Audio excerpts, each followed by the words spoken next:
didn't see you there. Welcome to Cost of Discipleship. On today's episode, we'll be looking into discipleship. Okay, so here's the deal. I'm not really a public speaker, and I never really intend to be, but I thought I'd do my motile project as a video. It's supposed to be informative and persuasive, maybe with a little humor thrown in here and there. But for now, let's just get started. Okay, so when you think of discipleship, you probably think of these guys. But discipleship, according to its definition, is when someone accepts and assists the spreading of the doctrines of another, which is pretty much what these guys did. According to the definition, that doesn't mean that it has to be a disciple of Christ, but for the purpose of this project, that's what we'll be looking into. Okay, so let's start at the top of the tree of discipleship.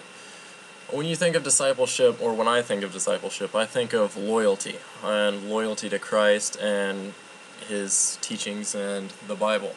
But you can't have loyalty without obedience, and obedience is probably one of the main factors that pertains to discipleship. If you're a disciple, you're going to have to do what Christ wants you to do, otherwise you can just call yourself whatever, and it's not going to mean anything.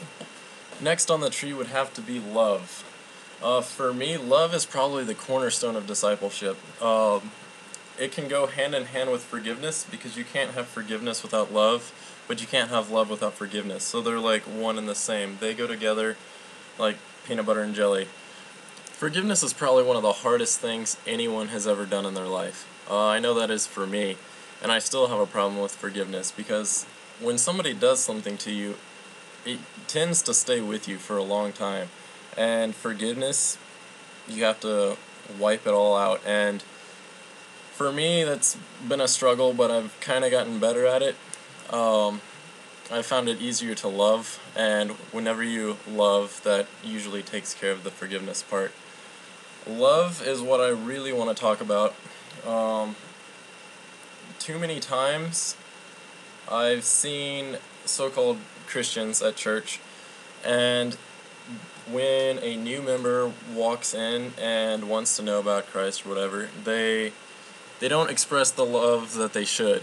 They would rather take their Bible and beat them over the head with it, with all the doctrine and all the rules and regulations that you're supposed to have when you're a Christian. Yes, these are good, but when you're introducing someone to your Christianity, or even your religion, I've seen it happen a whole bunch in the Seventh-day Adventist Church, which is a sad thing to say, but for introducing somebody to Christianity, you can't beat them over the head with doctrine like this.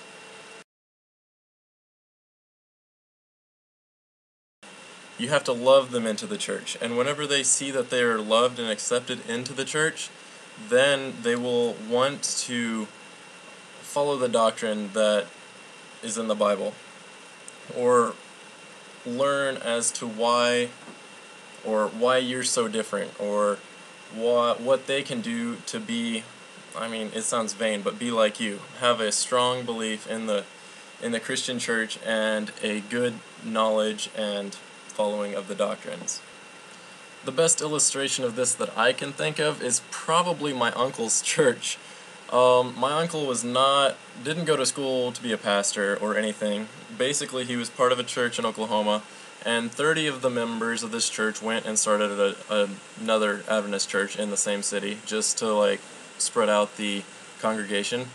And my uncle brought his church of 30 people, and in 8 years they had over 700 members. How did they do that? They loved the new members into the church. Now, the thing I don't understand is, how come the churches across the country, not even just the Adventist churches, how come the Christian church in general isn't doing the same thing? To grow a church from 30 to over 700 in 8 years, that shouldn't be that rare. The amount of the population in that city was about the size of Dayton, and to get 30 to 700 in that short a time shouldn't be that difficult. We have a church right across the street that has, I don't know, how many members, probably close to 500 or so. Not everyone attends regularly, but there's no reason that we can't love more people into the church. Now the question is, how do we love people into the church? I myself am one who likes to lead by example. I prefer to be different, and I don't really like going up and talking to random strangers about what I believe or whether or not they know Jesus. I would rather them notice that I'm different and have them come up to me and ask about why I'm different, and then that opens the door and gives me the opportunity to share why I'm different. Another thing, judgment. That's probably the biggest downfall of the churches, and I know I'm guilty of doing it too. You see somebody walk in, it looks like they haven't taken a shower in days, they smell of cigarettes and alcohol. Why tell them that they can't come to church? There is no reason that you have the authority to tell them that they shouldn't be here and that they need to leave. I've seen this happen on multiple occasions too. They may be there to get out of the weather, but who cares? They're there. So why not love them into the church while they're there? The hardest part about getting any new members is getting them into the church. If you have somebody coming into the church just to stay out of the weather, take it as an advantage. Give yourself an opportunity to love them into the church. Judgment is uncalled for because everyone was there at some point in time. Maybe not literally, but figuratively, we've all been down in the dumps. It's our duty as disciples of Christ to help one another out of these dumps. I guess that's my main point that I'm trying to get to. If we were true disciples of Christ, we would be loving people into the church, and the church would be growing exponentially. I guess the bottom line is, you're not being a disciple for yourself. There's no reason for you to judge. You're being a disciple for Christ. You're being a disciple for your other human beings. You're not looking to get any glory out of it for yourself. Like this.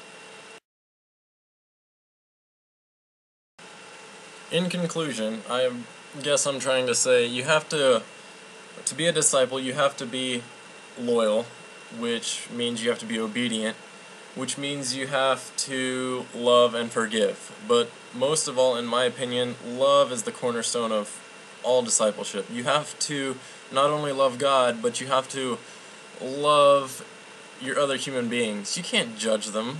I mean, God is the one who judges. You have no authority to judge. So, why judge? It just makes everyone uncomfortable, and it prohibits the growth of your church. No one said discipleship was going to be easy.